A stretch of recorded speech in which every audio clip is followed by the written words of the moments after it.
السلام علیکم پیارے دوستو، آج ہم بات کریں گے اللہ تبارک تعالیٰ نے حضرت عیسیٰ علیہ السلام کو زندہ زمین سے آسمان میں کیوں اٹھا لیا۔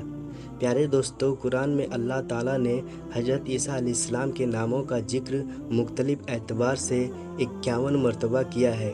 ان کی پیدائش اللہ تعالیٰ کی قدرت کی ایک بہت بڑی نشانی ہے۔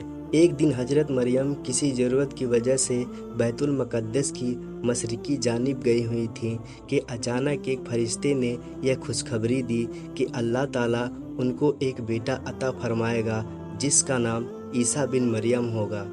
حضرت مریم نے کہا، میری تو شادی بھی نہیں ہوئی ہے تو لڑکا کیسے ہوگا؟ فرشتے نے کہا، اللہ کا فیصلہ ایسا ہی ہے اور اللہ کے لیے یہ آسان ہے۔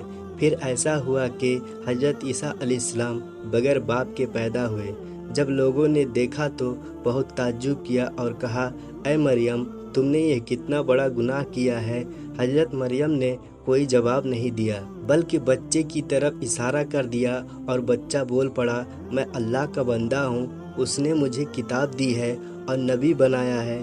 میں جہاں کہیں بھی رہوں خدا نے مجھے بابرکت بنایا ہے اور آخری دم تک اللہ نے مجھے نماز پڑھنے اور زکوٰۃ ادا کرنے کا حکم دیا ہے اور اپنی ماں کا فرما بردار بنایا ہے۔ میری پیدائش، میری وفات اور پھر دوبارہ زندہ ہونا میرے لیے خیر و برکت اور سلامتی کا ذریعہ ہے۔ بچے کی ایسی باتیں سن کر قوم حیران رہ گئی اور حضرت مریم سیدہ سے ان کی بدگمانی عقیدت میں بدل گئی۔ پیارے دوستو، حضرت عیسیٰ علیہ السلام کی گواہی سے بنی اسرائیل کے سامنے حضرت مریم سیدہ کی پاک دامنی ظاہر ہو گئی اور ان کی بدگمانی دور ہو گئی، اور حضرت عیسیٰ علیہ السلام کی تربیت و پرورش ماں کی سبقت میں ہوتی رہی، مگر پھر بھی قوم کے شریر لوگوں کی طرف سے ان کی پیدائش پر بدگمانی اور حضرت زکریا کی مظلومانہ شہادت کو حضرت مریم نے دیکھ چکی تھی۔ اس لیے وہ قوم اور ہیرود بادشاہ کے ڈر سے اپنے بیٹے حضرت عیسیٰ علیہ السلام کو لے کر اپنے رشتہ داروں کے یہاں مصر چلی گئی اور 12 سال وہاں رہنے کے بعد پھر ان کو لے کر بیت المقدس واپس آ گئیں۔ اس طرح جب حضرت عیسیٰ علیہ السلام کی عمر 30 سال ہو گئی تو اللہ تعالیٰ نے قوم کی ہدایت و اصلاح کے لیے نبوت عطا فرما کر آسمانی کتاب انجیل نازل فرمائی۔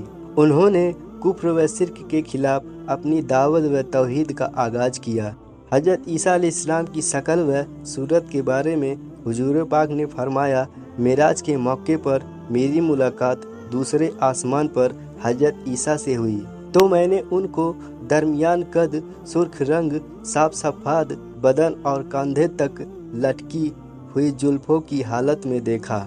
پیارے دوستو، جب حضرت عیسیٰ علیہ السلام نے بنی اسرائیل کو توحید کی دعوت دی تو قوم کے سارے لوگوں نے آپ کو جھوٹا ثابت کرنے لگے، تو اللہ تعالیٰ نے ان کی نبوت کی تصدیق کے لیے بہت سے معجزات عطا فرمائے جن کا تذکرہ قرآن پاک میں بھی آیا ہے۔ مثلاً اللہ تعالیٰ نے ان کو بغیر باپ کے پیدا فرمایا اور پیدائش کے بعد انہوں نے گود میں ہی اپنی ماں کی پاک دامنی کی گواہی دی۔ پیارے دوستو، اللہ کے حکم سے وہ مردوں کو زندہ کر دیتے اور پیدائشی اندھوں کو دیکھنے والا کر دیتے، مٹی سے پرندے بنا کر پھونک مار کر انہیں اڑا دیتے، کوڑھ کے مریضوں پر ہاتھ پھیر کر اچھا کر دیتے، لوگوں کے گھروں میں رکھی ہوئی چیزوں کے بارے میں خبر بتا دیا کرتے، اور حواریوں کی فرمائش پر آپ کی دعا سے آسمان سے کھانے کا دسترخوان نازل ہو جاتا۔ پیارے دوستو، حضرت عیسیٰ علیہ السلام نے بنی اسرائیل کی اصلاح کے لیے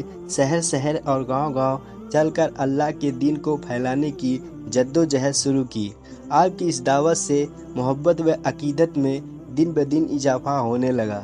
یہودی قوم اس دعوت و شہرت کو اپنے لیے بڑا خطرہ سمجھنے لگی، اس لیے انہوں نے بادشاہ وقت کو اپنا ہم خیال بنانے کے لیے حضرت عیسیٰ علیہ السلام پر الزام لگایا کہ یہ شخص تورات کو بدل کر لوگوں کو بد دین بنانا چاہتا ہے۔ تو اس مشرک بادشاہ نے حضرت مسیح کو گرفتار کر کے سولی پر چڑھانے کا حکم دے دیا۔ ایک مرتبہ عیسیٰ مسیح اپنے حواریوں یعنی اہل ایمان کے ہمراہ ایک مکان میں جمع تھے تو قتل کے ارادے سے یہودیوں نے اس گھر کو